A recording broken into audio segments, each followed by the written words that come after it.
One of the most shocking cold cases we have researched to date. Have you ever heard of a child mastermind turned hero in the face of unimaginable evil?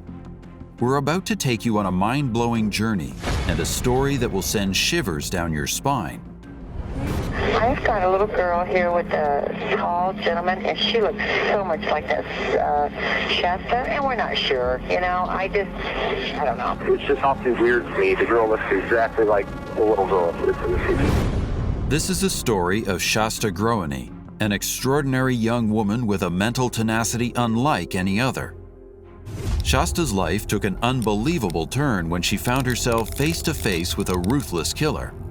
So stick around until the end because this story is bound to leave you amazed. This story takes us to the city of Coeur d'Alene, nestled in the scenic state of Idaho. With its pristine lakes, lush forests, and friendly neighborhoods, Coeur d'Alene is the place you'd imagine on a postcard, a beautiful sanctuary of peace. But don't be fooled by the postcard-worthy beauty because within this peaceful setting, an extraordinary and spine-tingling story unfolded. A story that left this calm community in shock and disbelief. Our story revolves around a young girl named Shasta Groene, whose personality shone as brightly as the sunsets over Lake Coeur d'Alene. Shasta wasn't your run-of-the-mill kid.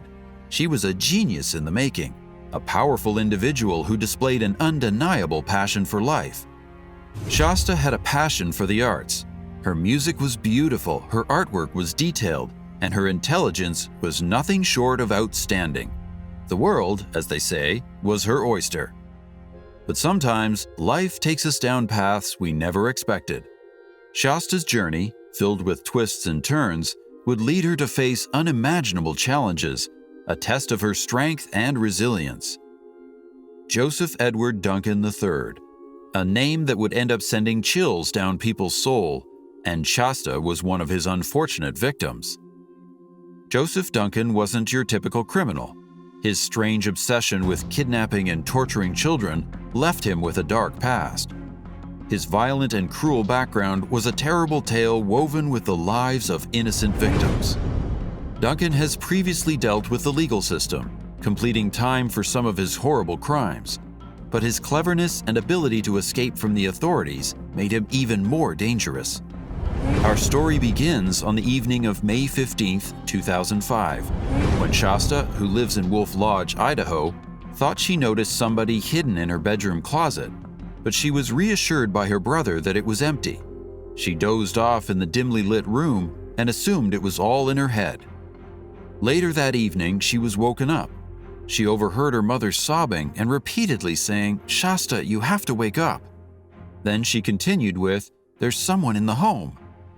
Shasta then rushed to the living room as fast as she could, and there, what she saw was a picture that would haunt her for the rest of her life. She discovered her brother Slade Groene and her stepfather Mark Mackenzie, 37 years old, face down on the living room floor. Their mouths were taped shut with duct tape, and zip ties were wrapped around their wrists and ankles. Shasta was horrified to see a man standing over them with a shotgun, dressed in complete black and wearing night vision goggles. Before the 8-year-old Shasta could do anything to save herself, Duncan tied her up along with her younger brother Dylan and carried them outside into his car. After locking them in the car, he went back inside and killed their mother Brenda Groene, their stepfather Mark Mackenzie, and their elder brother Slade Groene with a hammer. Shasta could overhear banging and a pained groan, but she had no idea what was happening inside the house.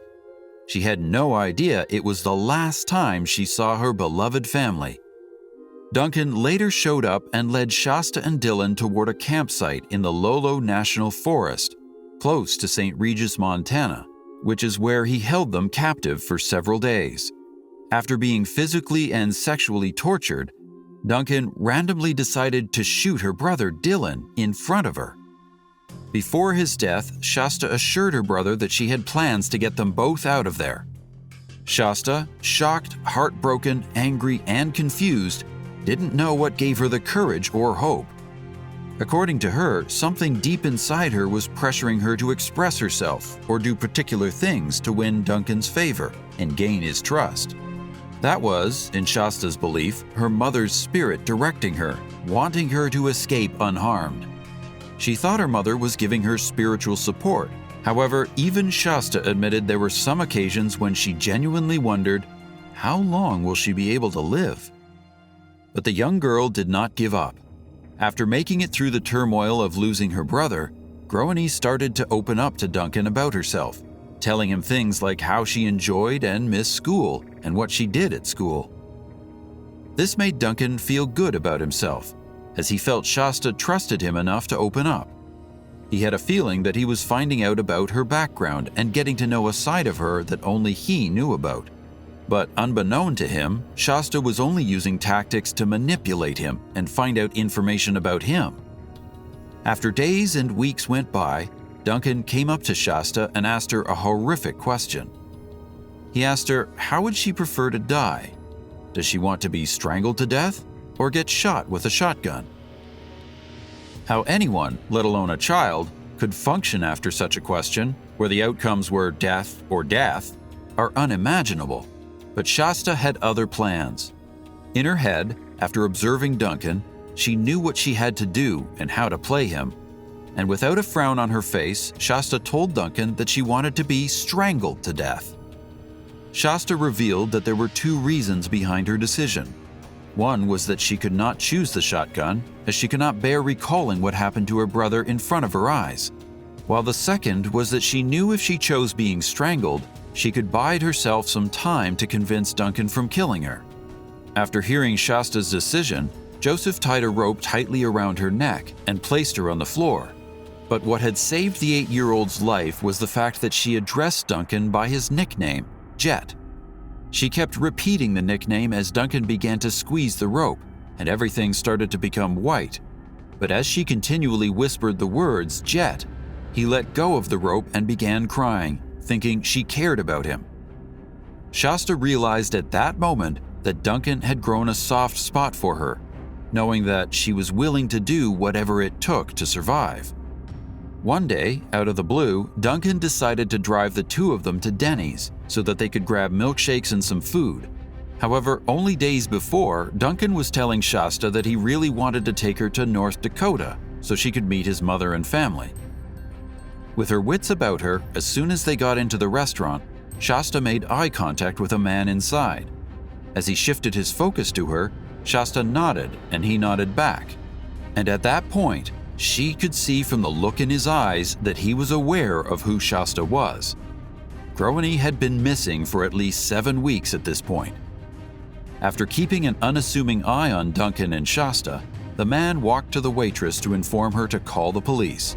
I just have something to tell you. I'm sitting down here at Denny's, and there was a little girl that just walked in that looks exactly like that girl.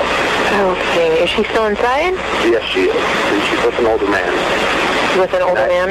Yeah, and the thing that really triggered me the most was I was reading the Nickelverse, and I seen her picture in the Nickelverse, and I showed it to one of the waitresses here, and she said, oh my God, she's in here. On July 2, 2005, after that call was made to the police, the end to Shasta's nightmare was near. As soon as the police arrived, they immediately started investigating Groene, who initially lied and claimed that Shasta's name was Katie. But on further inquiry, Shasta revealed her real name, and at that point, the officer immediately arrested and handcuffed Joseph. Upon further investigation, Duncan's past was catching up to him. It was discovered that he had killed a 10-year-old boy, Anthony Martinez, in 1997. Duncan pled guilty and was sentenced to life in prison. While serving numerous life terms on federal orders for detention, in 2021, Duncan passed away from brain cancer. As for Shasta Groene, she was later taken away to settle down with her biological dad. She took an entire year off from school because the past kept returning to haunt her. Despite attending counseling, Shasta had an eating disorder and also engaged in self-harm. Now, even though Groene is still healing from her trauma, she feels ready to share her story.